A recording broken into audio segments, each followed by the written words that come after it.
Eh bien, voilà. Et voilà. Voilà. Du coup, normalement, le son, ça doit être bon. Voilà. J'attends un petit peu. Si quelqu'un peut juste me mettre dans le chat qu'au niveau du son, c'est bon, ça m'arrangerait. Donc, je vous disais bienvenue. Ah, super. Merci beaucoup. Bienvenue sur ce webinaire dans le cadre des professionnels. Rappel de quelques règles et consignes. Donc, vous avez le chat qui est à votre disposition. Donc, n'hésitez pas pour poser vos questions via le chat.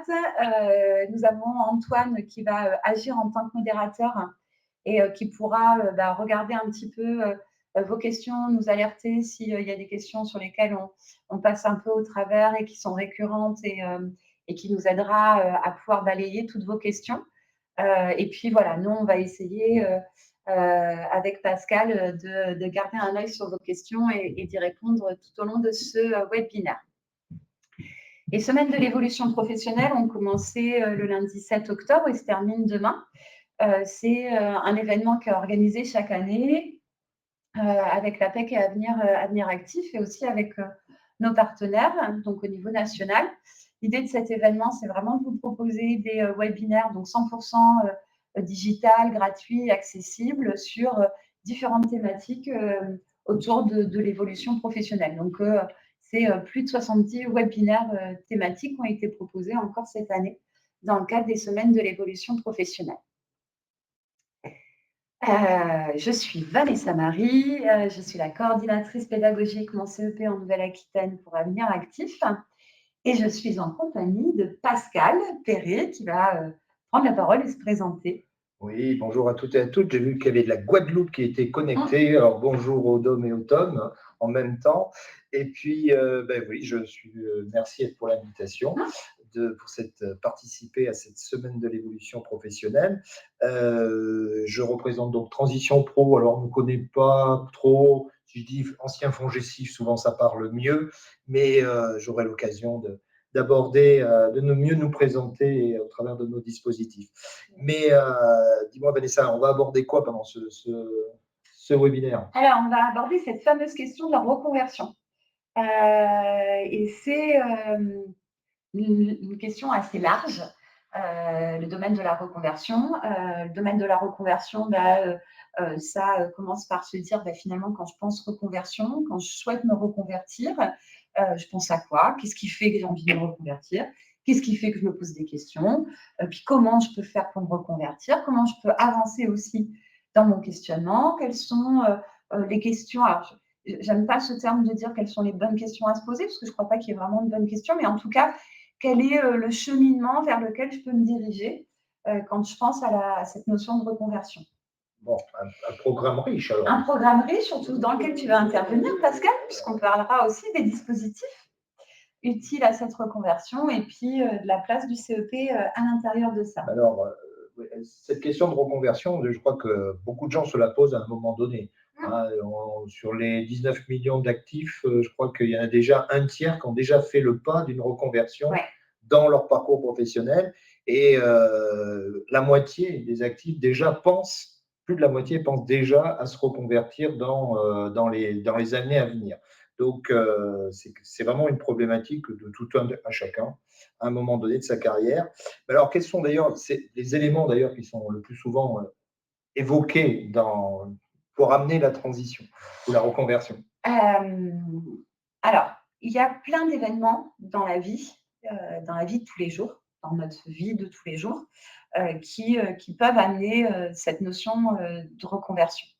On va y revenir, mais c'est très compliqué aussi quand on parle de reconversion parce que de quoi on parle quand on évoque la reconversion. Mais en tout cas, on va être dans notre vie de tous les jours, dans notre vie professionnelle, confronté à des questionnements, à du ressenti. On peut être dans des situations, et aujourd'hui, malheureusement, j'ai envie de dire, qui prennent aussi beaucoup de place sur des problématiques de santé. On a d'épuisement professionnel, d'usure, voilà, on a quand même beaucoup d'accompagnement aussi dans ce type de situation où les personnes sont, en tout cas en démarrage, un peu dans ce sentiment de se sentir obligées à penser reconversion.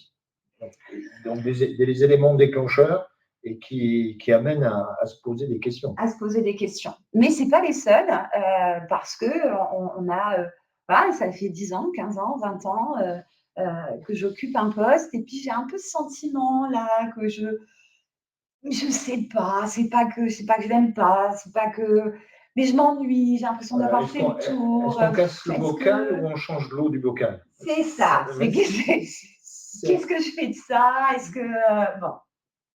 Et puis des gens qui ont envie de tout balancer comme ça, tout par terre. Ils cassent tout. Et ces questions aussi, et puis je vais aller un peu plus loin dans le cheminement, mais c'est ce sentiment aussi un peu de est-ce que c'est pas maintenant ou jamais que je changerai de vie? Voilà, il y a un peu de ça aussi. Il y a des âges. Ouais. Alors, ces questions, c'est est-ce qu'on peut en balayer quelques-unes? Oui, on va en balayer quelques-unes. Avant d'en balayer quelques-unes, et ce que disait Pascal quand il disait est-ce que je change l'eau du bocal ou est-ce que je le casse, les questions qu'on va se poser quand on commence à envisager cette notion de reconversion, au regard de ces raisons qu'on a évoquées, c'est que des fois, quand on en a vraiment ras-le-bol, ou quand on est dans ce sentiment un peu subi des choses, bah ouais, on a envie de repartir à zéro, on a envie de tout jeter, parce qu'on ne sait plus aussi, parce qu'on ne sait plus ce qui est bon, ce qui n'est pas bon, qu'est-ce qui fait que j'en ai marre, est-ce que c'est l'eau, est-ce que c'est le bocal, on voudrait réécrire le livre, alors que peut-être qu'on va simplement écrire un nouveau chapitre. Et c'est ça. Du coup, c'est important de se poser. J'essaye de pas dire les bonnes questions, parce que vraiment, j'aime pas ce terme, des bonnes questions, mais en tout cas, s'interroger, cheminer. J'aime bien cette idée de cheminer. Et trouver ses réponses. Trouver ses réponses. Et en tout cas, cheminer, c'est déjà trouver des réponses. En tout cas, poser des questions, c'est trouver des réponses. Chemin faisant. Chemin faisant. Qu'est-ce qui fait que j'ai envie de changer? Moi, j'aime bien quand je parle, et puis après, je vais revenir quand même sur des questions plus précises, là, mais quand je parle de la reconversion, j'ai quand même 17 ans que j'accompagne les gens, et je dis finalement, si je me dis, oh, j'en ai marre, j'ai envie de partir en voyage, j'ai envie de partir en vacances, je ne peux pas juste me dire, j'ai envie de partir en vacances, et hop, je vais prendre ma valise et je vais partir. Ben non, qu'est-ce que je vais mettre dans ma valise? Si tu vas dans le sud, tu ne prendras pas tes après-ski. Donc, il va falloir que je sache où je vais. Mais pour savoir où je vais, ben, il faut quand même que je sache ce dont j'ai besoin, ce que j'ai envie, mais aussi ce qui m'est possible, comment j'ai envie de voyager. Moi, j'ai une trouille bleue de l'avion, donc ça fait partie de mes déterminants.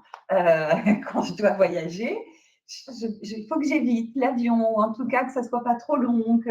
Donc, il y a des choses qui vont être peut-être non négociables pour nous, des critères importants à prendre en compte dans ce que je veux, ce dont j'ai envie. Qu'est-ce qui me manque aujourd'hui? Je reboucle un peu sur ces questions, mais qu'est-ce qui fait qu'aujourd'hui, je suis dans cette situation de questionnement? Qu'est-ce qui m'amène dans cette situation? Qu'est-ce qui va? Qu'est-ce qui ne va pas? Qu'est-ce que j'aimerais changer? Qu'est-ce que je veux gagner? Tout en évoquant éventuellement les conséquences du changement sur sa situation personnelle, économique. C'est ça. Si je gagne, je peux peut-être perdre aussi sur certains points. C'est ça, et c'est ces espèces de critères qu'on va mettre en place, et ces zones de négociation. Qu'est-ce qui est négociable pour moi? Là, j'ai pris l'exemple du voyage, mais si je prends l'exemple de l'achat, si je prends l'exemple d'un achat important, l'achat immobilier, j'ai plein d'envies. J'ai envie de plein de chambres, d'un grand salon, voilà. Mais j'ai aussi des contraintes financières, des contraintes personnelles, et donc il va falloir effectivement que je mette en place des zones de négociation. Donc c'est ça aussi qu'on va regarder et questionner quand on parle de la reconversion, quand on parle du changement, quand on parle de la construction du projet de manière plus générale. Donc trouver ses compromis. Quoi, voilà. Trouver ses compromis. Voilà. Trouver sa zone de compromis. Bon, mais je crois que là, on a posé les bases des questionnements. On a posé les bases des questionnements. Mais alors, par contre, est-ce qu'il y a des étapes qui seraient à privilégier pour permettre à une personne quand même de passer de l'idée à la mise en œuvre. À la mise en œuvre. Oui, il va y avoir des étapes pour avancer dans ce cheminement, dans ce chemin faisant. Faire le point, faire le point sur votre situation, réaliser un état des lieux partagé. Qu'est-ce que ça veut dire? Ça veut dire que souvent, les questions, elles sont dans la tête, c'est le bordel, ça rebondit de l'une à l'autre entre mes questionnements, ma situation, et voilà. Et donc, du coup, faire cet état des lieux, c'est dire à un moment donné, je vais sortir ça de mon crâne, là, je vais le poser sur la table, et puis je vais commencer à regarder ce que je pense, à regarder ma situation, à la comprendre, à la lire, et à essayer de savoir et de faire ce tri et poser toutes ces questions qu'on a vues avant. C'est de l'implicite à l'explicite. C'est ça. Et puis, le fait d'être accompagné aussi, donc après, on va voir qu'il y a plein de façons d'être accompagné là-dessus, mais même si je rentre même pas encore là-dessus sur les accompagnements, CEP, bilan, peu importe, rien que le fait qu'on voit bien que quand il y a quelque chose qui nous perturbe ou quand il y a ces questions-là, rien que le fait d'en échanger avec quelqu'un, en fait, permet de prendre de la distance sur les choses. C'est-à-dire que je ne vis plus les choses, je les raconte. Le fait de les raconter permet de les voir, de les comprendre, de trier, de prioriser, de définir nos fameux critères et ainsi de suite. Oui, ok, très bien. Et donc, du coup, là, je vais pouvoir commencer à trier, à savoir un peu où j'en suis, dans ce que je veux, dans ce qui me plaît, dans mes ressources. Parce que, alors, je ne vais pas refaire le webinaire de ce matin, mais effectivement, mon parcours fait que j'ai acquis des choses. On ne parle pas de rien. C'est ça, j'ai des trucs dans ma besace. J'ai un peu d'outils là dans ma boîte à outils que je vais pouvoir resservir pour une autre idée, une autre piste d'évolution. Et puis, je vais commencer un peu comme quand je vais chercher ma maison, quand je suis sur un projet d'achat, je définis mes critères, puis après, je vais voir ce qui se passe dans l'environnement. Hein, et puis, c'est là aussi où on va affiner un peu les compromis, cette confrontation à la réalité des choses, à la réalité du métier. Il va y avoir plein de choses qui permettent d'aller comprendre quelles sont les réalités de métier dans l'échange avec les professionnels, dans les immersions en entreprise, mais dans finalement plein d'échanges aussi qu'on peut avoir, plein de sources d'informations qu'on peut avoir sur Internet, dans l'analyse des perspectives d'emploi ou du marché de l'emploi, et puis dans cette compréhension un peu fine aussi des choses. Alors, je prenais l'exemple ce matin du poste de gestionnaire de paix. Un poste de gestionnaire de paix, en fait, n'a pas le même sens en fonction où il est pratiqué. Si je le pratique dans un cabinet, si je le pratique dans une entreprise, dans une PME, dans le secteur du transport, dans l'informatique, tout ça, ça met des choses un peu différentes et ça ne répond pas forcément aux mêmes attentes.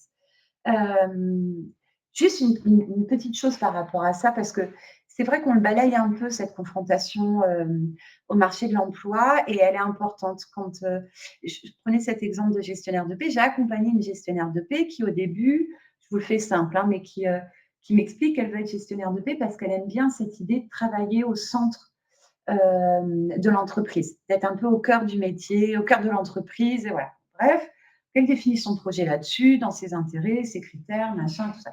Puis elle commence à faire des enquêtes métiers, des immersions, à regarder un peu le marché de l'emploi et tout. Puis elle revient me voir, elle me dit, vous savez, Vanessa, j'ai bien réfléchi. C'est pas ça. Et en fait, je vais faire gestionnaire de paix, mais je ne vais pas commencer par aller bosser dans les TPE. Je vais aller bosser dans les cabinets. Parce que, certes, ça correspond moins à certains éléments que je recherche, mais j'ai bien conscience que je vais apprendre un métier qui est pas simple, il y a plein de petites choses aussi qu'il faudra que je continue à acquérir sur le terrain.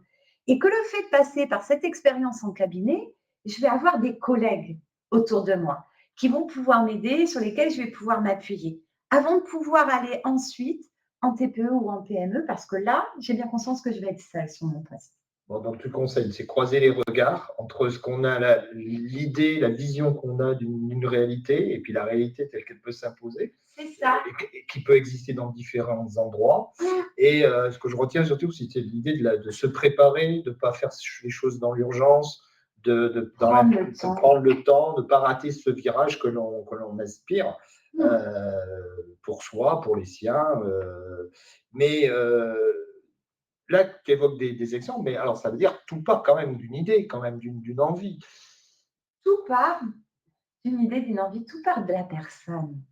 Tout part je suis d'accord que tout part d'une idée ou d'une envie, mais c'est au-delà d'une idée ou d'une envie. C'est de ce que je suis maintenant dans ce dont j'ai besoin. Moi, j'aime bien traduire les choses dans ce dont j'ai besoin, dans ce qui fait que je vais me retrouver dans ce qui est dans mon besoin, dans ma zone de négociation, parce que c'est aussi ça, hein, c'est dans le compromis qui va être le mien au regard de la confrontation.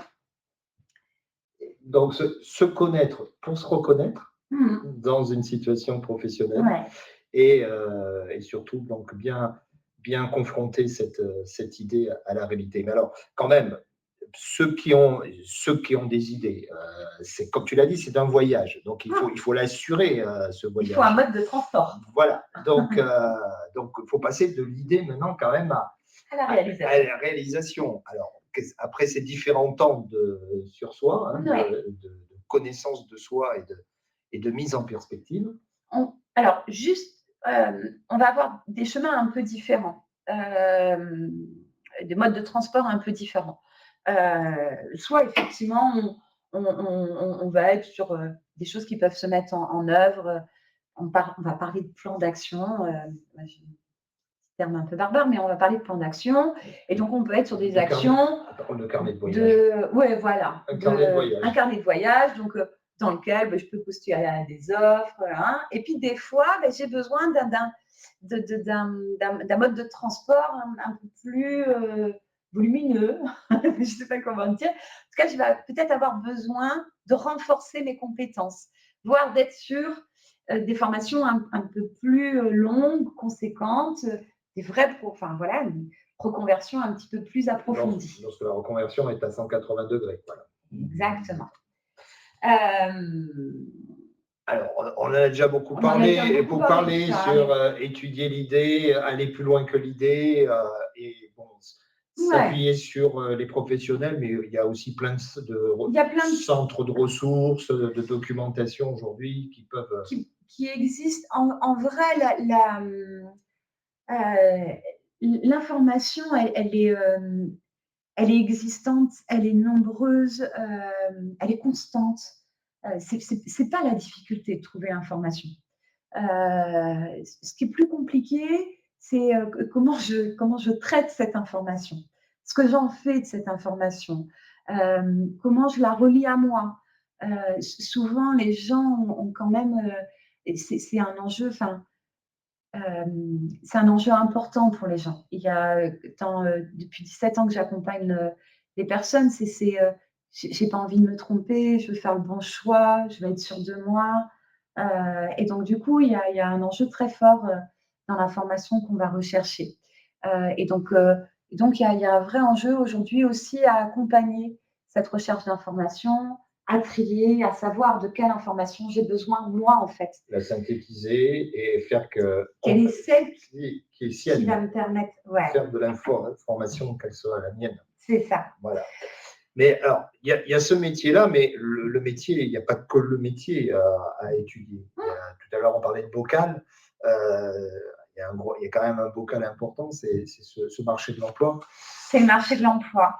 Ce marché de l'emploi, il est important parce que on ne construit pas un projet que sur ce que j'aimerais bien. Parce qu'il y a aussi des réalités économiques, en fait. Hein. On ne vit pas dans un monde de princesse et de licorne, comme diraient mes filles. Hein. Voilà, il y a un contexte économique, on a des besoins financiers, on a besoin…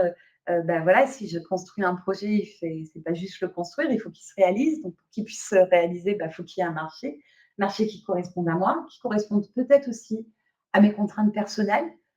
Donc, en fait, c'est aussi tout ça qu'on étudie dans le marché. Et qu'on en accepte aussi ces difficultés, quoi. Parce que dans le désert, il y a toujours des oasis. Mais avant l'oasis, il faut traverser le désert. C'est ça, c'est ça. Et du coup, il faut avoir un peu conscience de ça. Et quand on étudie le marché, au-delà de cette prise de conscience de ce qu'est la réalité, de ce que ça va, si ça me correspond pas, des zones de négociation que je peux mettre en place ou pas, je trouve que c'est aussi une bonne façon de cheminer, en fait, et que ça permet aussi de développer de la stratégie En fait, dans ma mise en œuvre. donc, en fait, tu dis aux personnes qui nous écoutent, il faut qu'ils soient l'acteur, mais qu'ils soient aussi surtout l'auteur de leur transition, de leur évolution. C'est ça. Et que l'objectif, c'est ça, c'est que eux puissent trouver leur nord magnétique, leur oasis, mais pas qu'avec la notion plaisir, il faut quand même prendre la notion de réalité. De réalité. De réalité, parce qu'on vit dans un monde réel et économique. Zut alors, pas de bisounours ni de licorne. Mais alors, c'est quand même pas, parce que à croire que l'idée s'impose à chacun. Certains n'ont pas forcément cette idée de départ. Ouais. Alors, chacun, on n'a pas forcément d'idée de départ. On est, alors, dans les mots qui peuvent être utilisés par les gens, c'est je sais ce que je ne veux plus, mais je ne sais pas ce que je veux. Je me sens un peu paumée, je suis dans le flou, dans le brouillard. Bon, voilà, c'est à peu près ça qui va être là. On m'a dit que, mais je ne sais pas, ça ne me parle pas. Ou alors, c'est des gens qui me disent, j'ai regardé des trucs, hein, mais je n'ai pas de déclic. Voilà, donc le déclic n'existant pas, hein, sur le mettre. Il n'y a pas de baguette magique. Il n'y a pas de baguette magique. Et en plus, j'ai envie de dire, tant mieux, parce que ça veut dire qu'on n'est pas prédéterminé à quelque chose. Donc, ça veut dire aussi qu'on a du choix. Et puis aujourd'hui, on est dans un monde qui bouge, qui va vite. Donc, en fait, il faut être aussi agile, voir les choses dans qu'est-ce que je recherche dans l'idée. Mais en vrai, il peut y avoir plein de choses qui peuvent correspondre à cette idée-là. Moi, je suis psychologue du travail et je dis souvent, je crois que j'aurais pu être conductrice de travaux parce que ce que j'aime bien, c'est accompagner les projets, mobiliser les choses, faire en sorte que ça crée quelque chose. Finalement, conducteur de travaux, c'est ce qu'il fait aussi. Ou un architecte, accompagnateur. Ouais, c'est ça. En tout cas, effectivement, quand on est un peu paumé, et je vais répondre à la question après sur le marché du travail est-il étudié lors de l'accompagnement en CEP. Mais en tout cas, quand on est un peu perdu, quand on a cette idée, qu'on est dans le flou, qu'on ne sait pas trop, il faut savoir qu'il existe aussi des prestations, des dispositifs qui vont permettre d'accompagner les personnes. On va avoir des dispositifs comme le bilan de compétences qui va permettre de travailler ce cheminement de projet, de travailler aussi sur un travail sur soi, de prise de conscience et ainsi de suite. On a des prestations spécifiques aussi d'accompagnement pour les travailleurs handicapés. On a des prestations d'accompagnement au projet de France Travail. Enfin voilà, il existe plein de petits outils comme ça.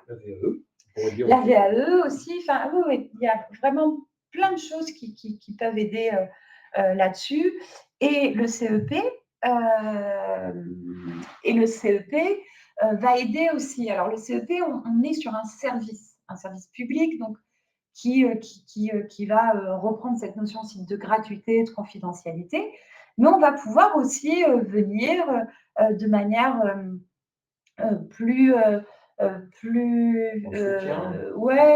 ou d'appuyer sur un élément pour aider les personnes à cheminer. Quand c'est trop compliqué, on va pouvoir peut-être accompagner, aider, conseiller à trouver peut-être un dispositif ou un outil qui permet d'aller un peu plus loin.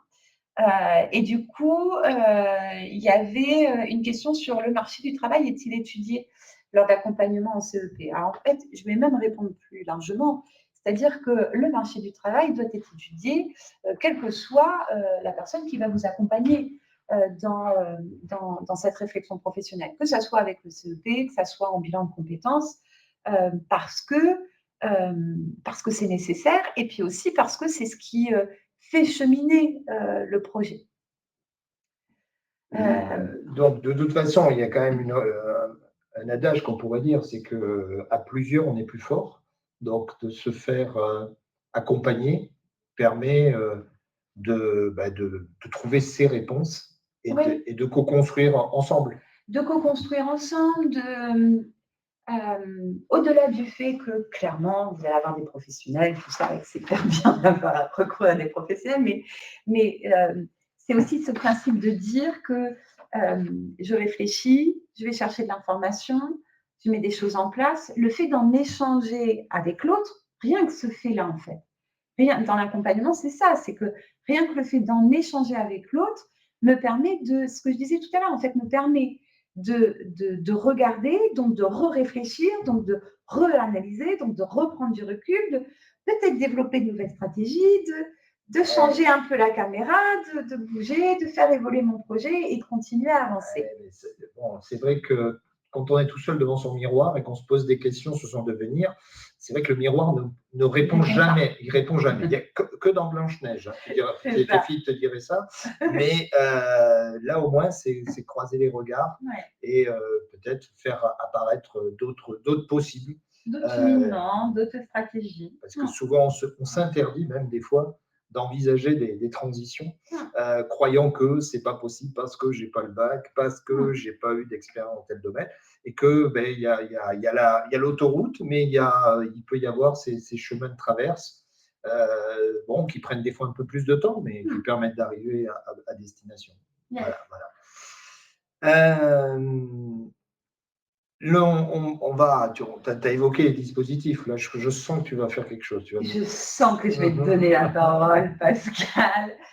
Mais effectivement, c'est ce que je disais tout à l'heure, c'est-à-dire que si j'ai besoin d'une barque ou d'un yacht pour traverser le fleuve, comment je peux faire donc là, on va parler effectivement de dispositifs qui vont pouvoir m'accompagner, me soutenir. Moi, dans mon projet, j'ai besoin d'une formation de plusieurs mois, qui a un coût. Je n'ai pas envie de perdre du salaire, puis j'ai mes 3 gosses. Comment je peux faire, Pascal? Alors, déjà, tu as posé déjà le cadre. C'est-à-dire que la formation, elle a une finalité pour arriver à un objectif métier, un objectif profession, activité indépendante, salarié, etc. Donc, la formation n'est jamais la finalité. La formation n'est que le moyen. Parce que souvent, il y a des gens, comme ça doit arriver, qui viennent dire « j'ai un projet, je vais faire une formation ». Non, pour nous, ce n'est pas un projet. Le projet, c'est qu'est-ce que vous allez en faire après. Donc, si le après est clair, à ce moment-là, oui, on va se poser la question de savoir quel est le bon moyen pour passer d'une rive à l'autre côté de la rive. Voilà. Donc, le PTP. Alors, transition pro, anciennement FONGECIF, parce qu'on gérait le congé individuel de formation. Ça n'existe plus. Maintenant, le CIF s'est remplacé par le PTP, mais en gros, ça reprend les mêmes règles de l'ancien CIF, en étant un peu plus peut-être restrictif par certains côtés. Hein. Donc, c'est vraiment une volonté le PTP doit servir à un changement de métier ou de profession.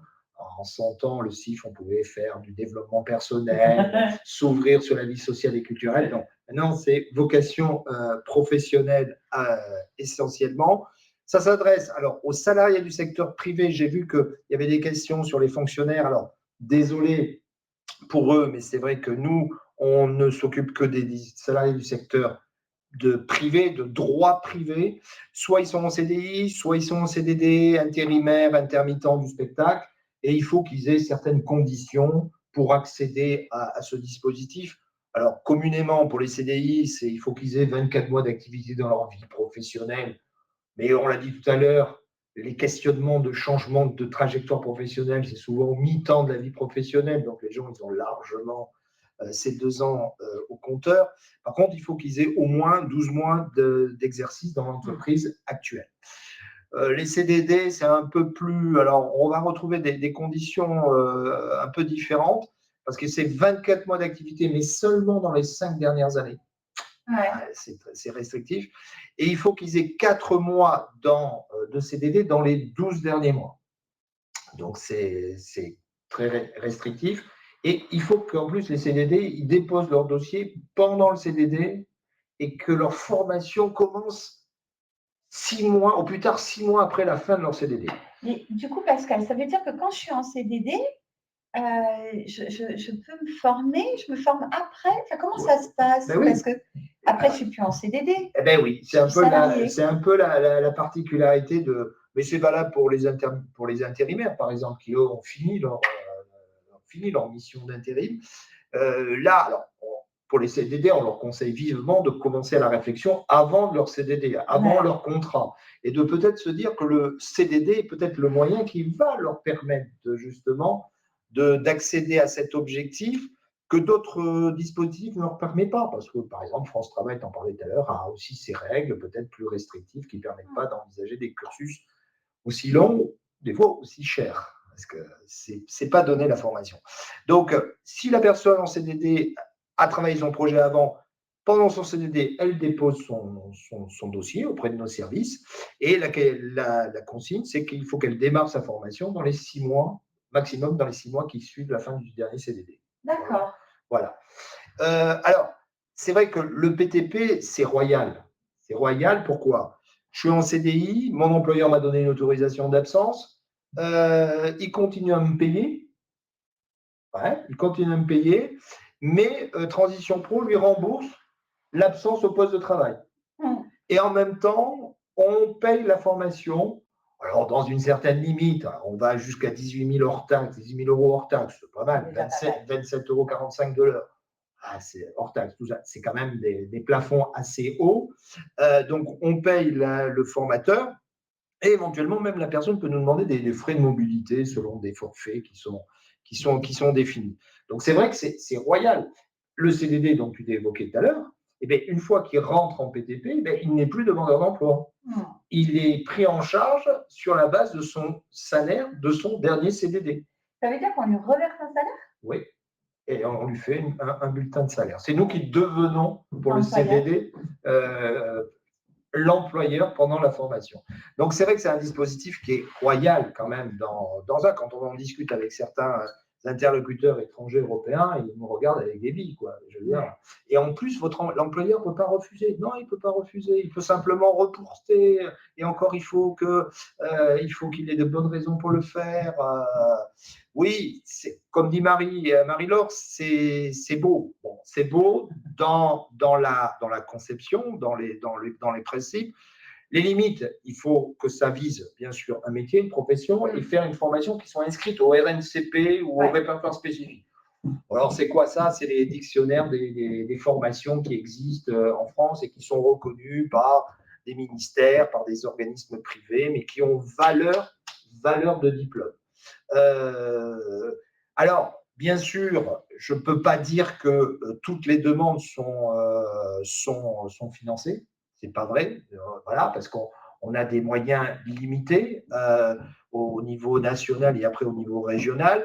Donc, les transitions pro sont des organismes paritaires, ils sont gérés par les partenaires sociaux, des représentants des entreprises, des représentants des salariés, syndicats employeurs, syndicats salariés représentatifs, et ils vont étudier les projets selon 3 critères, mais en fait, 3 critères que tu as déjà plus ou moins évoqués. La cohérence du projet.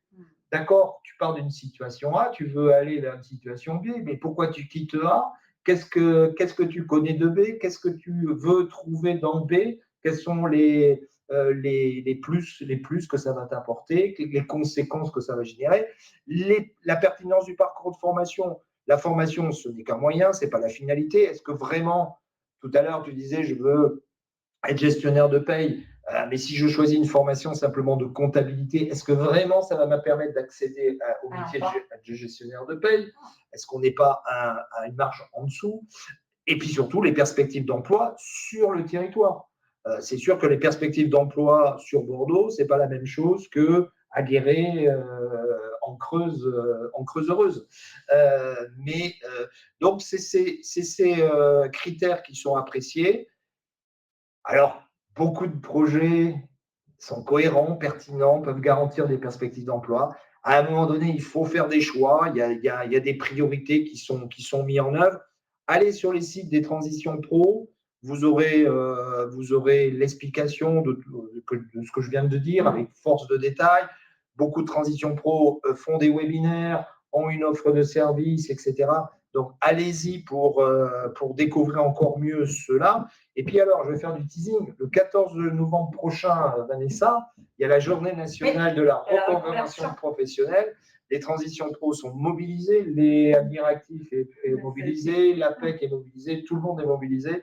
Donc, regardez à côté de chez vous. Il doit y avoir une manifestation quelque part au cours de la journée nationale de la reconversion. Allez-y, ce sera l'occasion de rencontrer en chair et en os tous ces interlocuteurs. Ouais, et du coup, il y a quand même pas mal de questions. Alors, je ne sais pas si on va pouvoir toutes les prendre, mais juste en prendre quelques-unes sur le PTP. Mais pour rebondir sur ce que dit Pascal, c'est aussi l'occasion, par rapport à vos questions un peu personnelles ou particulières sur vos situations, ces journées de la reconversion, vous allez avoir un interlocuteur qui va pouvoir répondre en détail sur des situations particulières. Alors, on a quand même quelques questions. J'ai vu quel est l'intérêt pour un employeur d'accorder une autorisation d'absence. Voilà. Quel est l'intérêt pour un salarié de prendre des congés payés et qui se repose? Et bien là, quel est l'intérêt pour l'entreprise? Que le droit du salarié s'applique et puisse lui permettre d'accéder à de nouveaux métiers, à des niveaux de qualification supérieurs. Voilà. C'est un droit du salarié. Voilà. Et donc, l'employeur n'a pas à interférer sur ce droit. Il doit simplement s'assurer que vous respectez bien les procédures, les délais. Et je vous dis, il a le droit simplement d'un report maximum de 9 mois. On a quelques questions sur est-ce qu'on peut bénéficier de ce PTP quand je suis en congé sabbatique. J'ai eu aussi une question sur l'arrêt maladie. Je suis en arrêt, est-ce que je peux faire un PTP? Alors, la règle en général, c'est qu'on ne peut pas être en congé d'un congé. Parce qu'en fait, le PTP, c'est un congé formation. En fait. Donc, si on est en congé sans solde, que font certains? Ils arrêtent le congé sans solde avant de rentrer au congé PTP. Voilà, ça peut être une solution. Pour le congé maladie, alors là, il peut y avoir, mais c'est pas vrai sur tout le territoire. Ça dépend des sécurités sociales, des microclimats, enfin des accords, des conventions que les uns et les autres ont. Un salarié en arrêt de travail peut, avec l'accord de la sécurité sociale, faire une formation pendant son arrêt de travail. Dans ce cas-là, nous, on ne finance pas le salaire puisqu'il est pris en charge avec ses IJ et sa mutuelle. Mais par contre, on assure le coût de la formation. Mais ça, c'est étudié au cas par cas. Est-ce qu'il faut avoir d'abord été admis en formation type master et compétition? Alors, bien sûr, c'est pas tout de vouloir prendre l'avion, il faut qu'on soit autorisé à prendre l'avion. Donc, si son passeport n'est pas à jour, on ne monte pas dans l'avion. Donc, c'est sûr qu'il faut aussi intégrer ce temps de négociation avec l'organisme de formation et suivre ces procédures d'admission. Voilà, c'est pas automatique non plus. Est-ce qu'il y a d'autres dispositifs qui existent, Pascal? Alors, je vais parler bien sûr de ceux qu'on nous gérons. Bon, après le PTP, il y en a un qui se développe depuis vent en poupe depuis la fin 2019. Tu sais que logiquement, quand on est sous contrat, alors ça ne concerne que les CDI, bien sûr, ça ne concerne que ceux du secteur privé, d'accord? Et en plus, dans le secteur privé, il faut faire attention parce qu'il y a des entreprises qui sont, lorsque leurs salariés sont au chômage, ils sont en auto-assurance et c'est des règles qui ne s'appliquent pas. Enfin, le dispositif ne s'applique pas. Donc, on pense à l'EDF, on pense à SNCF, la CAF, et choses comme ça, qui peuvent avoir des contrats de droit privé, des droits privés, mais pour autant qui n'ont pas accès à ce dispositif parce que leurs entreprises sont en auto-assurance en termes d'indemnisation chômage. Donc, tu le sais, quand on démissionne de son travail, logiquement, on n'a pas droit à l'allocation chômage. Voilà. Alors, on peut y avoir droit si on a des motifs légitimes. Si, par exemple, on suit son conjoint dans sa mutation professionnelle, c'est possible. Si on démissionne parce que son enfant qui a des handicapés doit être dans un centre adapté, c'est des motifs légitimes. Par contre, si on démissionne parce qu'on veut aller faire une formation ou créer son entreprise, logiquement, avant, on pouvait toujours s'inscrire chez France Travail maintenant, mais pendant un certain temps, on n'avait pas droit à ces allocations chômage. Donc là, il y a un dispositif qui a été créé, qui s'appelle le dispositif d'émission reconversion.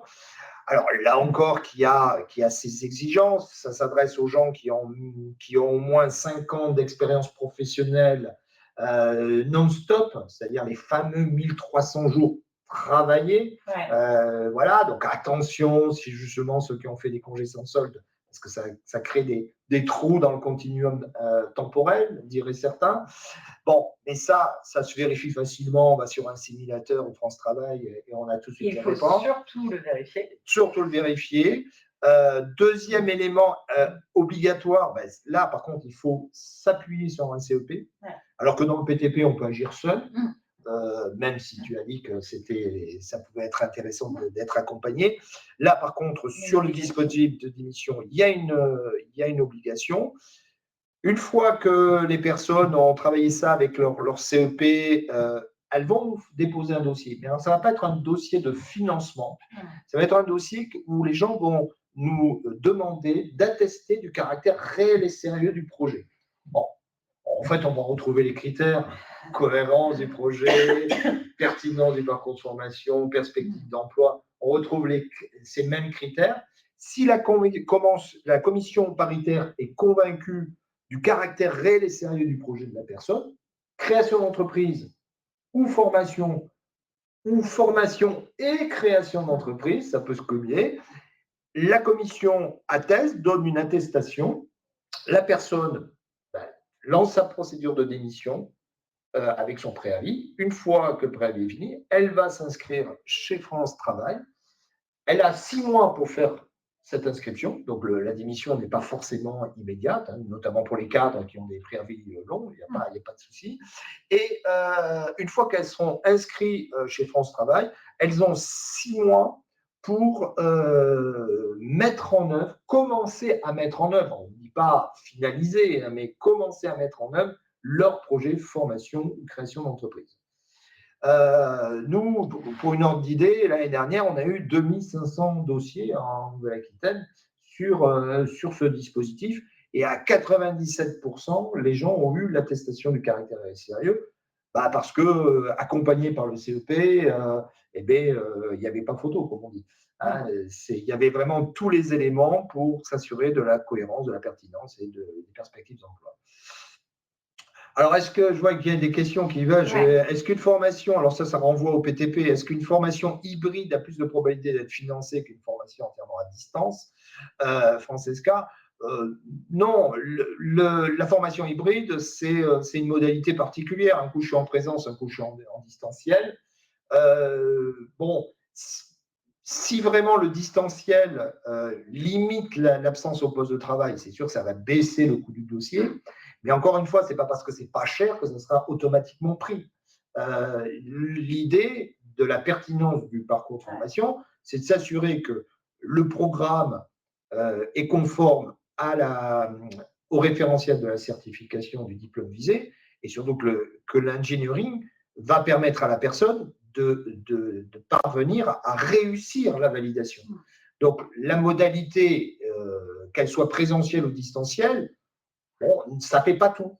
Ce n'est pas le moins de 10 ans qui est financé, c'est le mieux faisant. Ouais.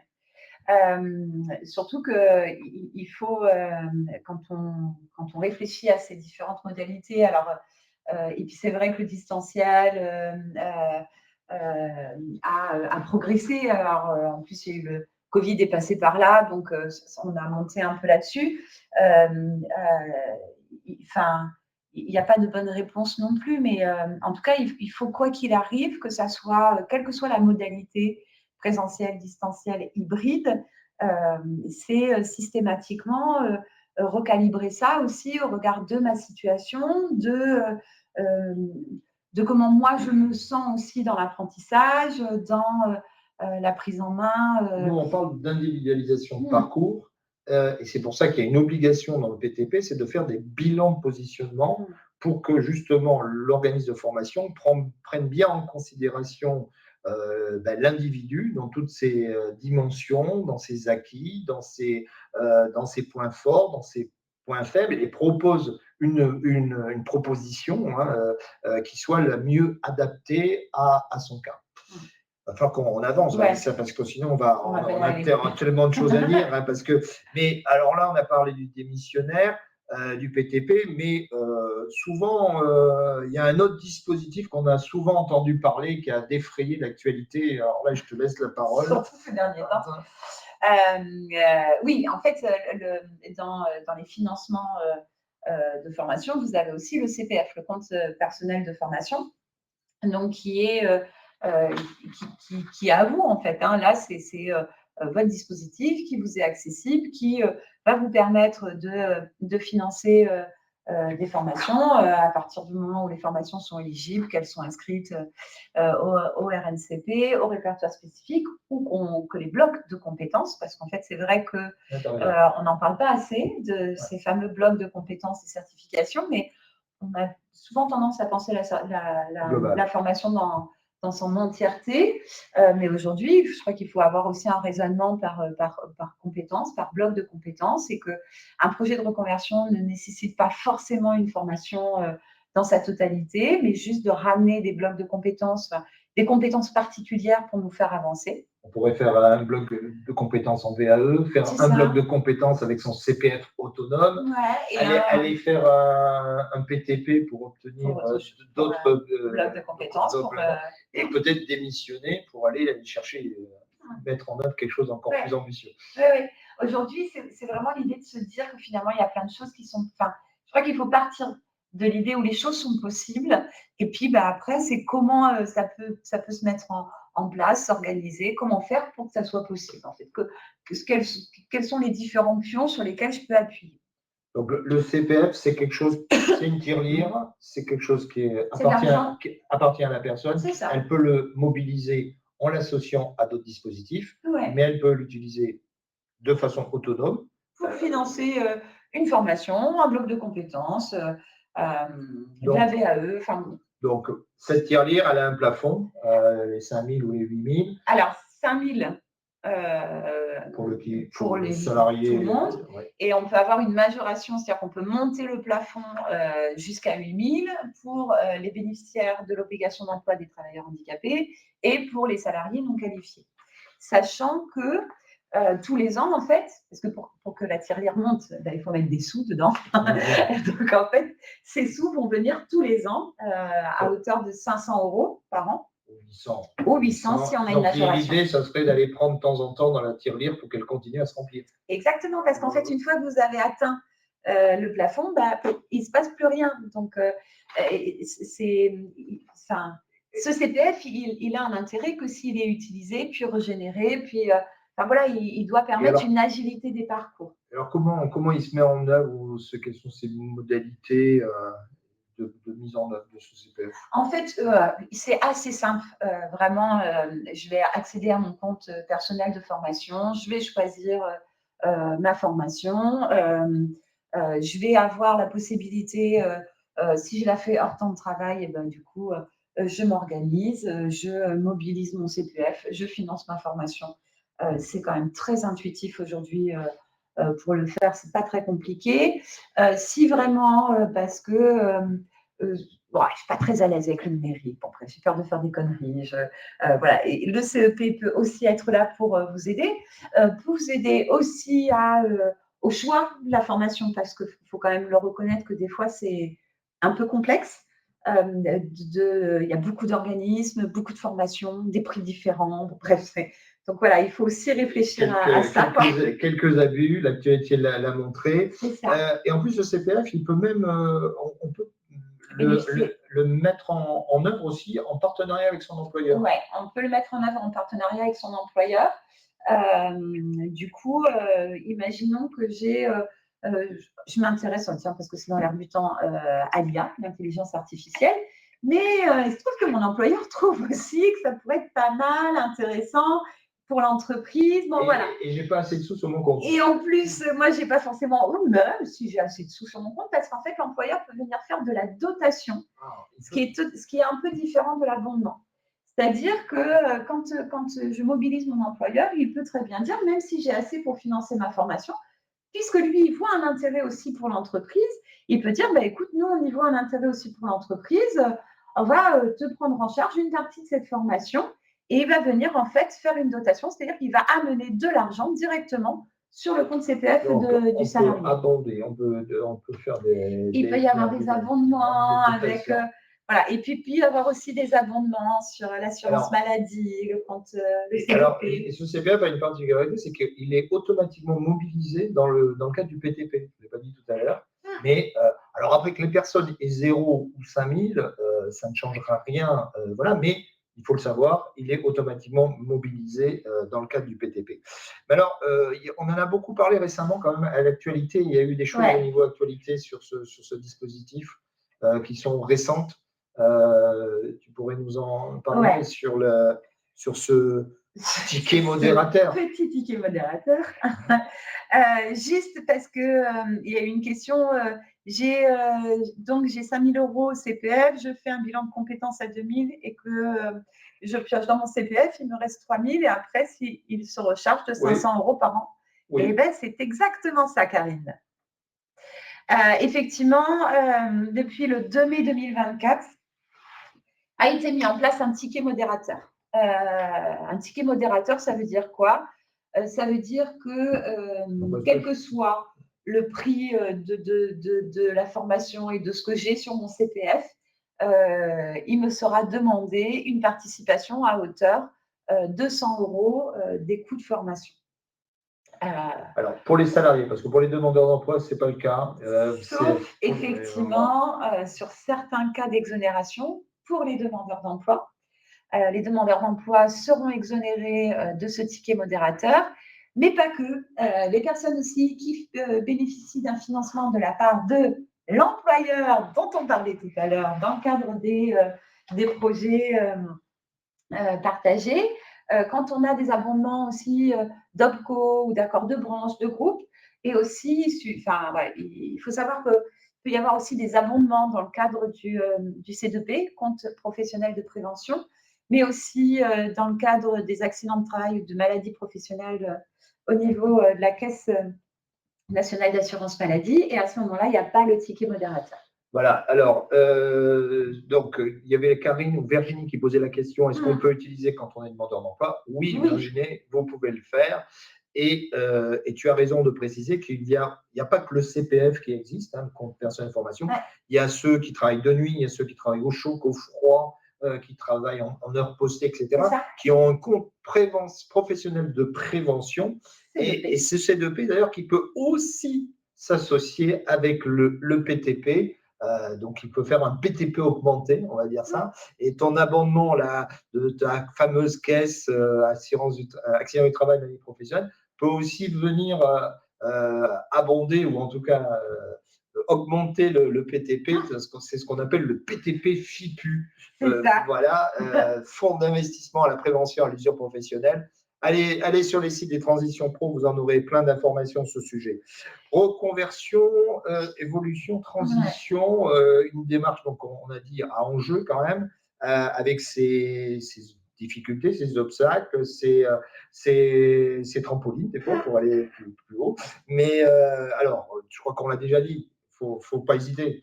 Il ne faut pas hésiter à se faire accompagner, il ne faut pas hésiter à mobiliser.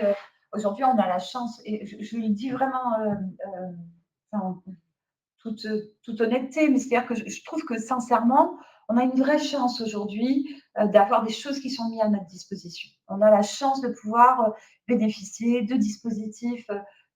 Pascal l'évoquait tout à l'heure, quand on parle du PTP, dans d'autres pays quand même, voilà, les gens nous regardent avec des gros yeux, mais on a aussi cette chance d'avoir une mission de service public qu'on appelle le Conseil en évolution professionnelle. Donc, juste quand même, une mission de service public, ça veut dire quoi? Ça veut dire que c'est gratuit. Ça, quand même, je trouve que c'est hyper bien. Ça veut dire que c'est confidentiel, ça veut dire que c'est neutre, ça veut dire que c'est accessible, ça veut dire qu'on est impartial.